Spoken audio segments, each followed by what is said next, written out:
My name is Patrick.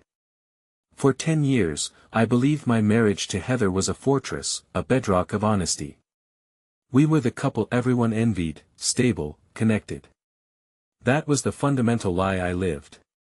It all shattered last month, not with a bang, but a dusty whimper. I was cleaning our garage, knee-deep in forgotten junk, when I found her old suitcase.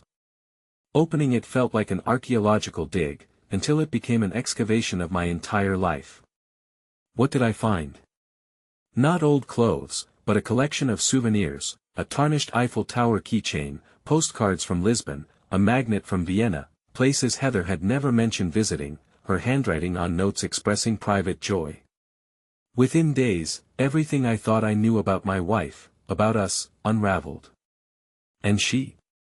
She was in the kitchen, humming, pouring her Chardonnay, utterly oblivious to the abyss I'd just peered into.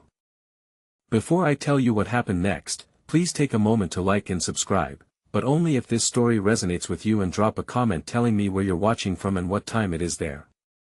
It's funny. You spend all those years thinking you've got a solid thing going. Like your marriage is one of the stable ones. 10 years with Heather. Felt like bedrock. We laughed at the same stupid jokes.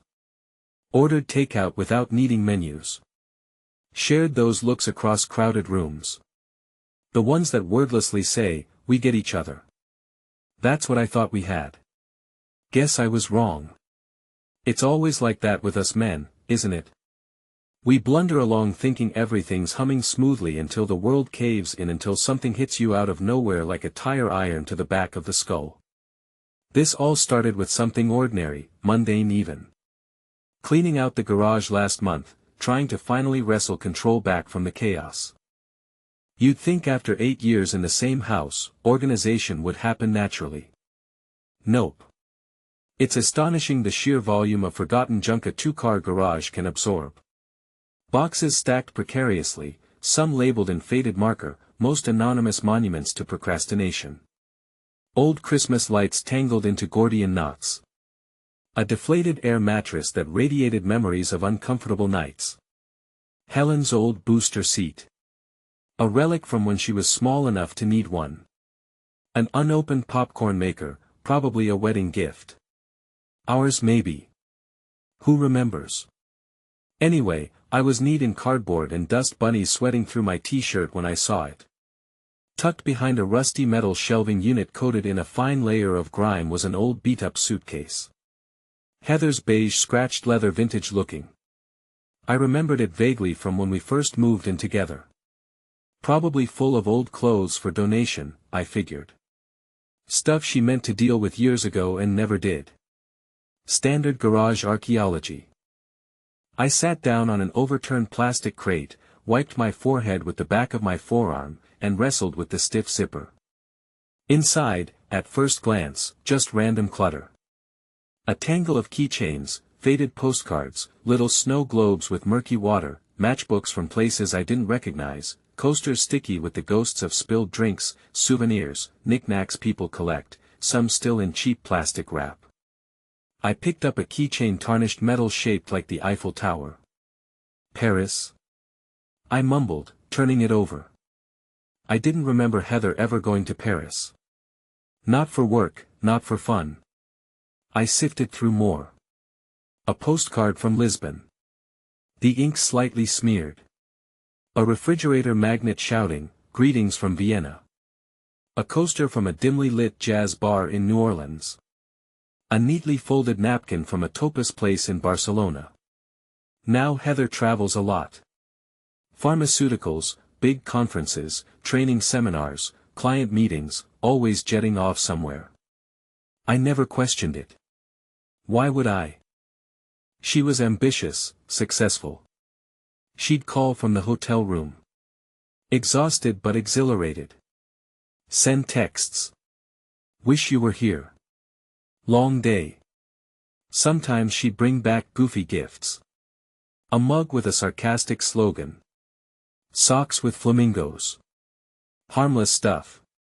But these places, Paris, Lisbon, Vienna, Barcelona, never mentioned. Not once. I stood up slowly, rubbing my jaw, just staring down at that open suitcase. It felt like a Pandora's box disguised as forgotten luggage. Later that evening, Heather was in the kitchen pouring her usual glass of Chardonnay, humming lightly. I decided to test the waters casual-like. "Hey babe," I said, leaning against the door frame. "You ever been to Paris?" She looked up, a tiny crease forming between her brows. "Paris? No. Why do you ask?" I shrugged, trying to keep my voice light. Found an old Eiffel Tower keychain cleaning the garage. Figured maybe it was from one of your trips I forgot about. She took a sip of wine, smiled easily. "Must be someone else's. Maybe my sister's. I think she went ages ago." It could have made sense. Her sister was more Margaritaville than Musea d'Orsay, but maybe. I let it hang there for a beat. "How about Lisbon or Vienna?" This time the smile flickered just for a fraction of a second, but I saw it. A micro-expression of something. Not quite panic, but close. She laughed a little too brightly. "Patrick, what's with the geography quiz tonight? Are we playing Trivial Pursuit?" I forced a chuckle. "Just curious. You travel so much, figured maybe you'd mention them, and it slipped my mind." She waved a dismissive hand, walking past me, brushing a quick kiss against my cheek. The scent of her perfume, usually comforting, now felt like a mask. "You know my trips, hun. Mostly sterile conference rooms and PowerPoint presentations. Nothing glamorous, right?" I muttered after her retreating back. "PowerPoints in paradise."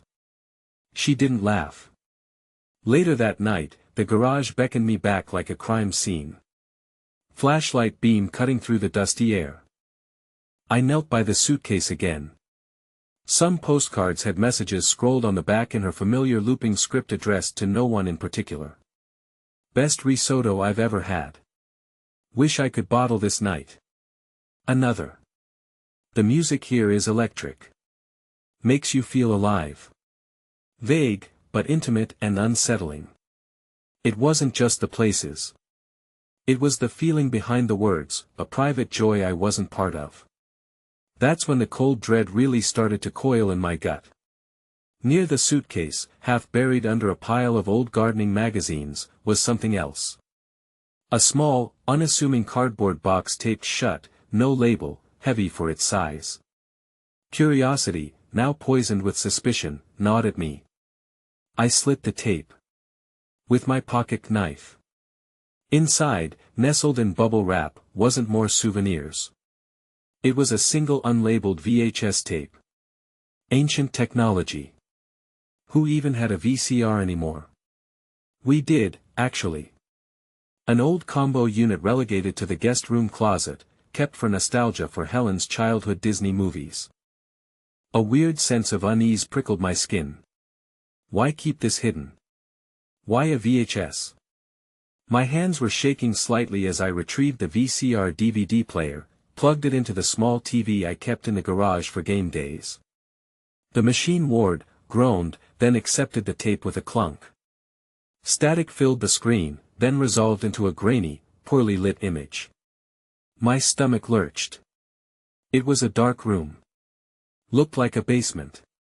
Exposed pipes overhead, damp-looking concrete walls. In the center, illuminated by a single harsh bulb, was a woman. She wore a black leather costume, high-necked but with strategic, disturbing cutouts. Her arms were pulled behind her, handcuffed to a heavy metal ring bolted to the wall. Near her feet on the floor was a metal dog bowl like a prop. Her face wasn't clearly visible, hidden by shadows and the poor quality of the recording. But her posture, it wasn't just submission. There was something else, a rigidity that could have been fear or anticipation. The air in the garage felt thick, heavy. My breath caught in my throat. This wasn't just weird. It was deeply unsettling, almost sickening. Then the camera panned slightly, revealing a strange symbol painted crudely on the wall behind her. A circle with jagged lines intersecting within it. It didn't look like anything I recognized. It felt ritualistic, occult almost, not like BDSM play, more like something darker. My heart hammered against my ribs. I felt a cold sweat break out of my neck. Then from the edge of the frame, a figure emerged from the shadows. A man dressed in dark clothing, his face also obscured. He approached the woman slowly, deliberately. He stopped in front of her, said something I couldn't make out over the tape hiss. Then another man entered and another. One by one, they emerged from the darkness, silent figures gathering around her. I counted them, a knot tightening in my gut with each arrival. 3, 4, 5, 6, 7, 7 men surrounding the woman in the leather. They didn't touch her. Not at first. They just observed. The tension was unbearable. The scene felt staged yet terrifyingly real. Like watching a J-horror film, but worse because this tape was here in my garage. One of the men produced something, a black leather mask, the kind that covers the entire head, featureless except for zippered mouth and eye holes. He held it up. Another produced a large red rubber ball gag on a strap. The woman, did she flinch? Or did she tilt her head slightly offering access? I couldn't be sure. The poor lighting, the graininess, it was maddeningly ambiguous, but the hair, the way it fell around her shoulders, the curve of her neck, the slight build. It was horrifyingly familiar. Could it be? No, it couldn't be Heather. This was some bizarre found footage.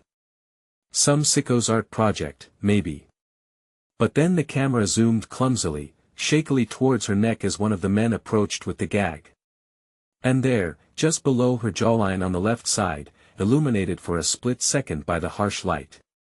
A small crescent-shaped scar. Faint but distinct. My blood ran cold. Heather had that exact scar from a childhood fall off a swing set. She told me her little moon. She sometimes called it. My stomach revolted. I lunged for the VCR, hitting eject. The tape popped out and I scrambled away from the TV, gagging. I stumbled out of the garage into the cool night air, gasping, leaning against the wall, trying not to vomit. What the hell was that? Was it real? Some twisted fantasy roleplay? A terrifying glimpse into a secret life I couldn't begin to comprehend. The ambiguity was almost worse than certainty. The possibility that the woman on the tape surrounded by those silent men was my wife. It was a horror beyond imagining.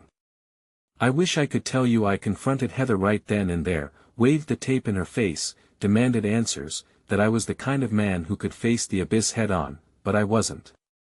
I was terrified. Terrified of what the tape meant, terrified of what else I might find. Instead, I did what scared, desperate people do. I dug deeper, needing proof, needing something concrete to anchor the swirling chaos in my head. That night, while Heather slept beside me, her breathing soft and even, the picture of innocence, I reached for my phone, our passwords shared years ago in a gesture of trust that now felt like a cruel joke. A few taps and I was in her email. The professional stuff, first, work correspondence, travel agency confirmations, pharma newsletters. Then I searched Tyler. The early emails were innocuous enough. Industry talk, shared articles, sarcastic comments about conference speakers. He was a colleague. I vaguely remembered her mentioning the name, but the tone shifted subtly over time. Don't forget the wine this time. Still dreaming about that risotto, huh? You looked amazing. Then the one that stopped my breath, that blue thong. Still can't get it out of my head. My thumb froze mid-scroll. Tunnel vision. The world narrowing down to the glowing screen and the sickening words. More messages, inside jokes I didn't get. References to restaurants I'd never heard of. Photos, casual lunches that suddenly didn't look so casual. And dates, specific dates aligning with her. Conferences. Can't wait to see you next month. Same hotel. Those 3 days flew by. Let's not wait so long this time. Numbness spread through me.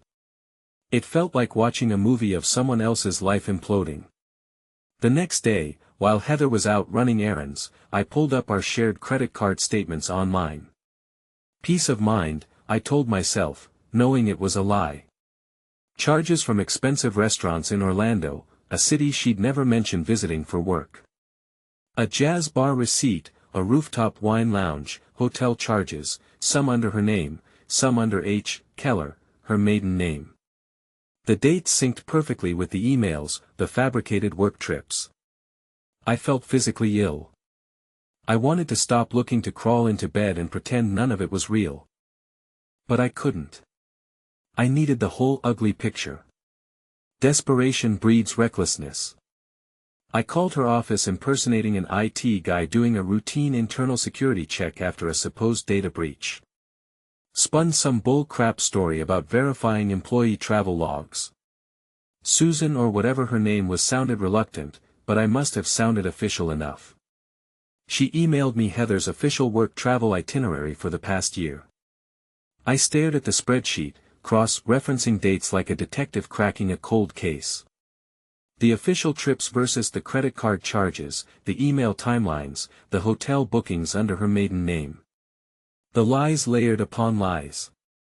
Half her work trips for the last 5 years were ghosts. No conference, no training, no networking, just Tyler, Orlando, San Diego. That's where it started, wasn't it? A real conference 5, maybe 6 years ago. I pieced it together from the email chain. She'd even sent me a photo from the venue. Smiling colleagues, name badges, tote bags. Tyler must have been just out of frame. Or maybe he took the goddamn picture. What started as industry networking morphed into texts, calls during her panel discussions, and finally this 5 years of cheating, and then the final brutal blow. Helen knew our daughter. My daughter in every way that mattered. I found the texts buried in Heather's cloud backups, synced carelessly, perhaps. Conversations between mother and daughter spanning 2 years. Heather coaching Helen, tell Patrick I called this morning if he asks. Remember, I'm supposed to be in Houston, not Atlanta. Thanks for covering, sweetie. I owe you big time. Worse, much worse. God, Patrick is being so needy lately. Can't wait for this weekend. And Helen's replies, don't worry, Mom. Got it covered. LOL. He is kind of clueless sometimes. Just hang in there. You deserve to be happy. And the one that felt like swallowing acid. He's such a fool. Mom, seriously, the way he fusses over you. You have to dump him right after I finish college. Use him for the tuition, then ditch the loser. He's so annoying sometimes. I sat there staring at the phone screen, the words blurring through a haze of rage and disbelief. Helen. The girl I taught to ride a bike. The one I stayed up late with helping with homework. The kid whose tears I wiped away after her first breakup. My partner in crime for movie nights. My sous chef for pancake breakfasts. She knew. For 2 years she'd been actively participating in the deception. Looking me in the eye, calling me dad while thinking I was a fool to be used and discarded. Every hug, every shared laugh, every love you dad felt like a poison dart. Was any of it real? The next week was a special kind of hell. Pretending going through the motions while my insides were churning acid. I couldn't eat. Sleep evaded me. Every time I closed my eyes, I saw fragments. Heather laughing. Was it with Tyler? The grainy image from the tape. Helen's texts mocking me. Heather went on another work trip. Tampa supposedly. I watched her pack. Kissed her goodbye at the door like always. Break a leg, I'd said, my voice sounding hollow. Oh, even to myself, waving like a goddamn idiot as her Uber pulled away. How many times had this scene played out, a prelude to betrayal? Did she kiss him on with the same mouth? The thought haunted me, ambushing me at random moments, washing dishes, stuck in traffic. How long have I been the fool? And Helen? Jesus. Helen.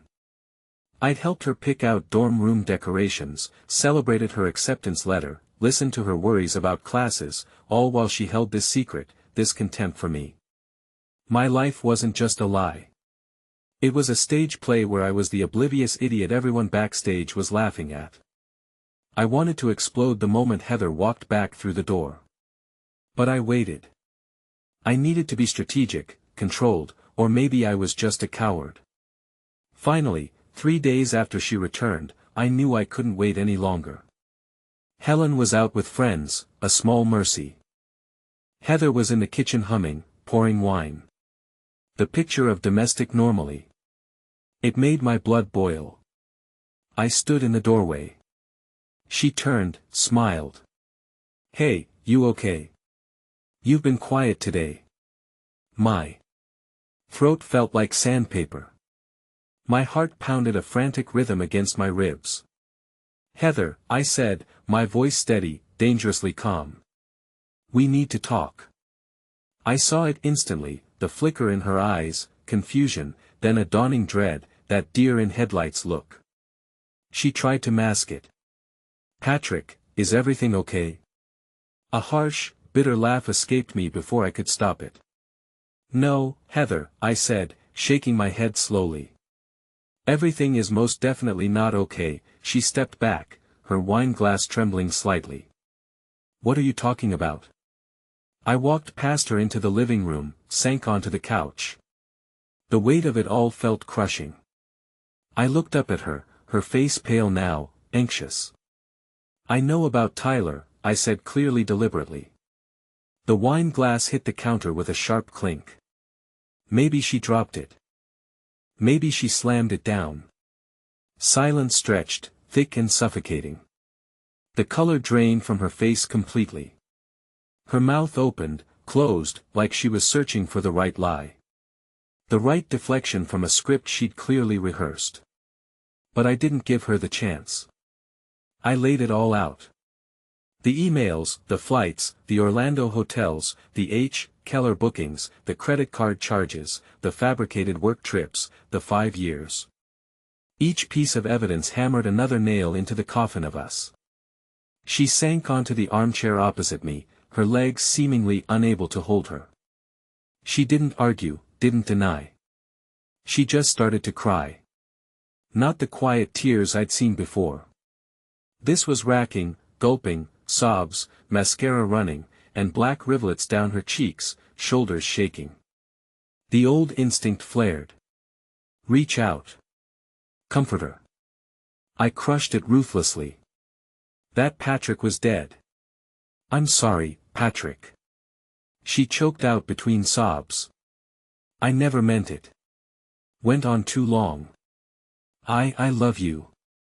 I really do. But Tyler, I have feelings.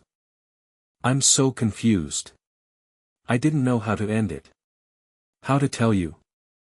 I just stared, listening to her try to reconcile loving me with systematically betraying me for half our marriage. "How long?" I asked, my voice flat. "How long has Helen known?" She flinched like I'd struck her. Her eyes darted away. Guilt washed over her face. Unmistakable. 2 years, she whispered, voice barely audible. She saw a message on my phone accidentally," she asked. "I made her promise not to tell you.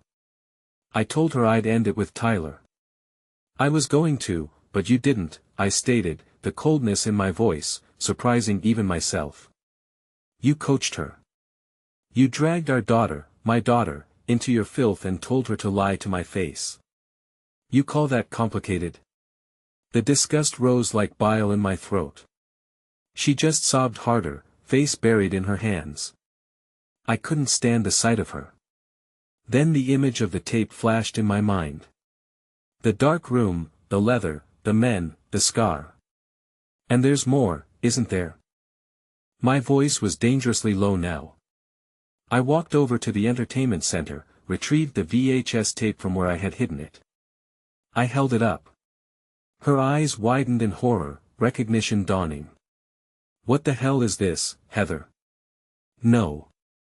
She gasped, scrambling to her feet. Patrick, it's not what you think. It wasn't real. Not real. I stalked towards her, holding the tape like it was radioactive. Then explain it. Explain the leather, the handcuffs, the 7 guys in the basement. Explain the damn scar, Heather. I practically shoved the tape in her face. I zoomed in. Don't tell me that's not your scar. Terror filled her eyes. Patrick, please, she begged, tears streaming. It was a long time ago before Tyler even. It was complicated. I was pressured, forced into it. Forced. I scoffed, remembering the grainy image, the ambiguity that now seemed chillingly clear. You were laughing, Heather, or maybe smiling. Hard to tell with the crap quality, but you didn't look forced. What the hell was going on behind the camera? What didn't I see? What kind of sick ritual? The questions tumbled out, fueled by horror and revulsion. My stomach churned again. The thought of those men with my wife, staged or not, forced or not, made me want to rage to break something. Get out, I said. The words ice cold. Get your crap and get out of my house. Patrick, no. Please, she grabbed for my arm, but I yanked it away as if her touch burned. We can fix this. I'll end it with Tyler. I swear I'll do anything. You threw away 10 years, Heather. I snarled, the control snapping. Every lie, every secret trip, every time you pretended with me. Well, while whatever that was, I gestured wildly with the tape was happening. You threw it away. I stormed upstairs, grabbed the suitcase, her suitcase, the one she used for her trips, and started yanking clothes from her closet, drawers, stuffing them in with brutal efficiency. Sweaters, jeans, lingerie, it all went in, crumpled and uncared for.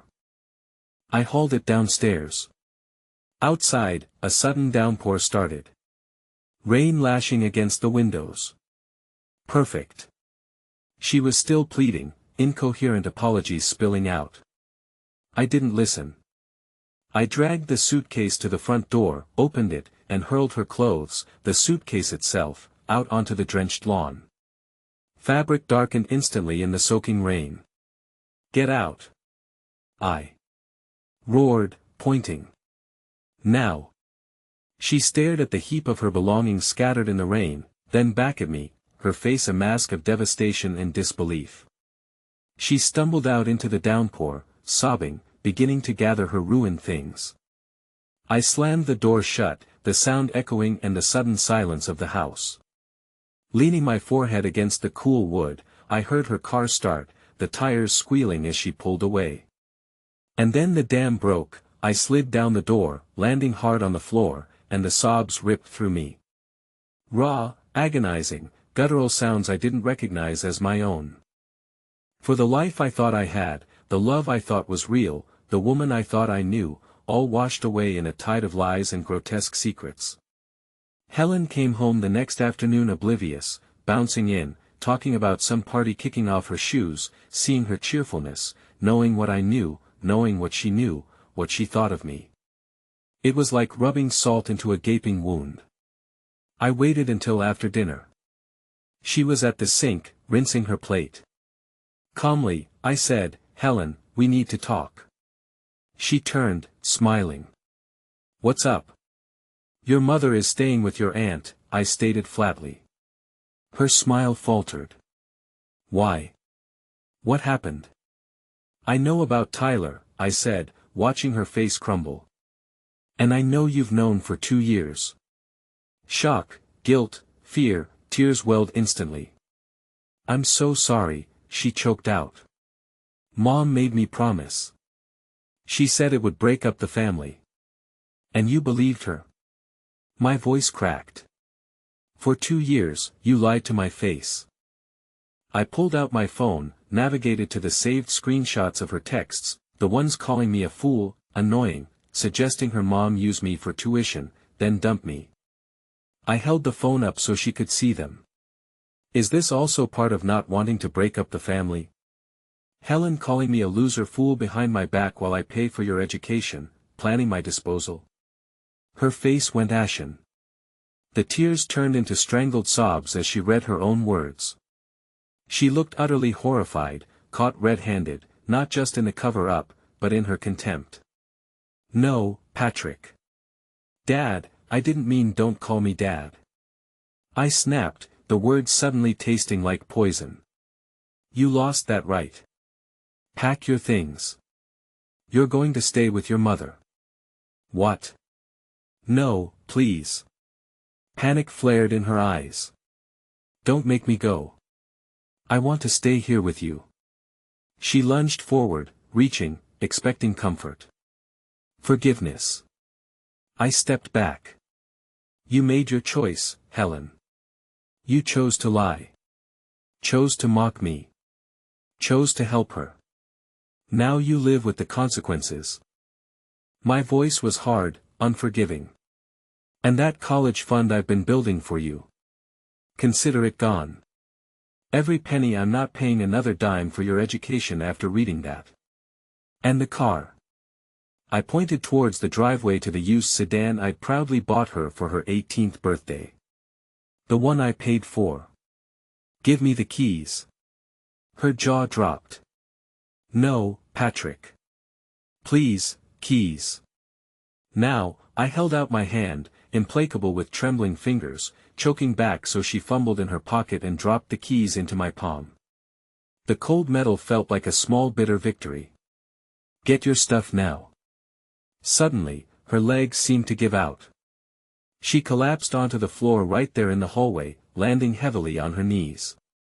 Her body convulsed with huge racking sobs, her face buried in her hands. It was a raw, agonizing display of despair. Part of me, the part that had loved her for a decade, screamed to help her up, to take it back. But the betrayal, the contempt in those texts, it formed a wall of ice around my heart. She eventually hauled herself up, face red and swollen, snot and tears mingling, and ran upstairs. I heard drawers slamming, muffled wails. 20 minutes later, she came down, backpack over one shoulder, duffel bag clutched tight. Please, she whispered, voice ragged. I love you, Dad. Please don't do this. That word again. It ripped at me, but I saw the text superimposed over her tear-streaked face. Go, I said, my voice cracking despite myself. Now, she turned defeated and walked out the door, the sound of her duffel bag bumping down the steps, fading into the afternoon quiet. I stood there long after she was gone, the silence deafening. The next morning, I closed the joint account, taking my half.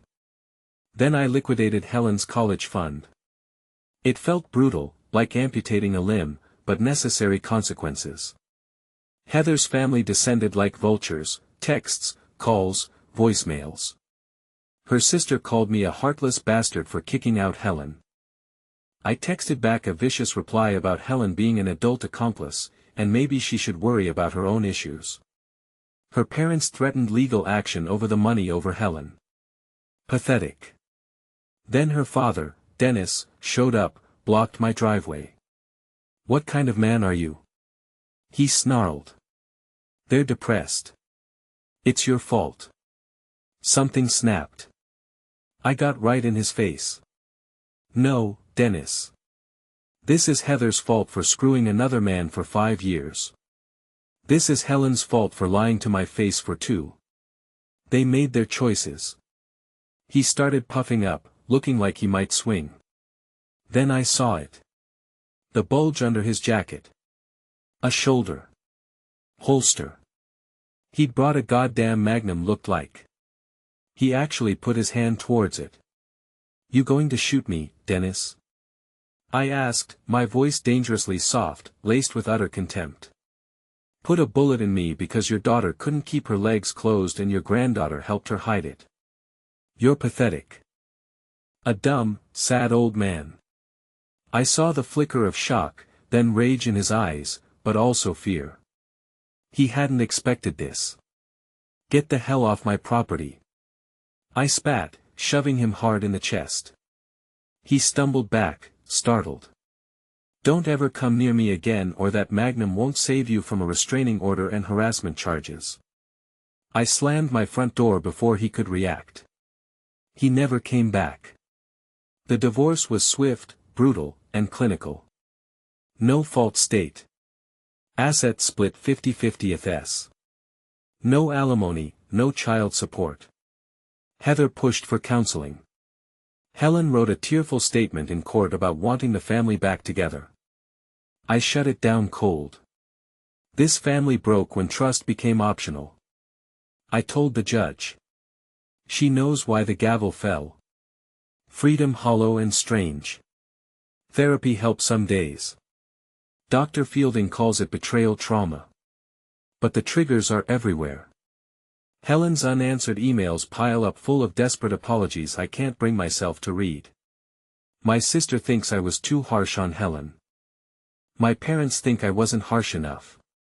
Then the call from my mom. Heather's mom had called her.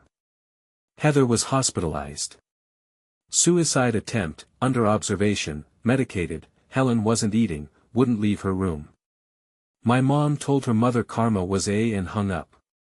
I felt nothing. Or rather, a cold, grim satisfaction mixed with a weary kind of pity I didn't want to acknowledge, especially for Helen. That little girl, part of me still mourned, but she wasn't little anymore. One loose end remained. Tyler, the architect of so much of this pain, anger, cold and calculating, had been simmering. It needed an outlet. I made a call, used a connection from years ago, someone who knows people who handle delicate situations. Expensive, but worth it. They were professionals, untraceable. The last scene plays out not for me, but for Tyler. It's late, raining again. He's walking to his car after leaving some upscale bar, probably meeting another man's wife. A dark panel van screeches to a halt beside him. Two large men jump out, moving with brutal efficiency. Before Tyler can react, a hand clamps over his mouth. Another arm crushes his chest. He's bundled into the back of the van. A thick hood yanked over his head. Darkness and the smell of stale sweat enveloping him. The van speeds off, jostling him violently. No words are spoken inside, just the hum of the engine and the drumming rain. After what feels like an eternity, the van bumps over uneven ground, finally stopping deep within some woods.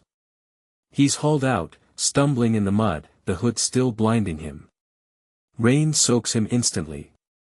Start digging, a rough voice commands. A shovel handle is thrust into his hands. Panic claws at him. Digging? What? Who are you? What do you want? Just dig, the voice repeats, menacingly calm. The unmistakable click of a handgun safety being released echoes near his ear. Terror lending him strength. Tyler digs. The mud is thick, heavy. Rain plasters his hair to his scalp, runs into his eyes beneath the hood. He digs frantically, imagining his own grave. Hours seem to pass. His muscles scream. His hands are raw. The hole deepens. Finally, they tell him to stop. He's shaking, exhausted, terrified. He stands waist deep in the muddy pit. You like messing with other men's wives, huh? The first voice says conversationally right beside him. Think it's a game. I don't know what you're talking about, Tyler stammers, though his mind races, trying to figure out which angry husband this could be. Politicians' wives, cops' wives, the second voice chimes in low and growly. You stepped on the wrong toes, pal. Crossed a line with a very powerful man. A man who doesn't like his property being touched. Tyler's blood runs cold. Politicians, cops. This is bigger than just some jealous husband. This, the first voice says, gesturing towards the grave. This is a warning. Consider it your first and only. Suddenly, Tyler is hauled out of the pit, shoved face down into the mud. He feels the cold, hard press of a barrel against the back of his head. He squeezes his eyes shut under the hood, bracing for the end, muttering frantic prayers or curses. Bang! The explosion is deafeningly close. Dirt sprays his face. He flinches violently, expecting oblivion. But there's no pain, just ringing in his ears and the smell of cordite mixing with wet earth. A fake shot. Psychological warfare. He lies there trembling uncontrollably in the mud. The hood still over his head, listening as the men get back in the van.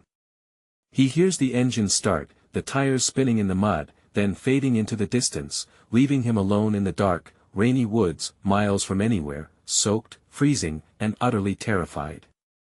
Next time, one of the voices echoes in his memory. It'll be real.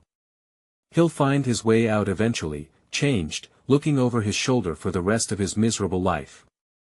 And maybe, just maybe, that thought brings me a sliver of peace in the wreckage.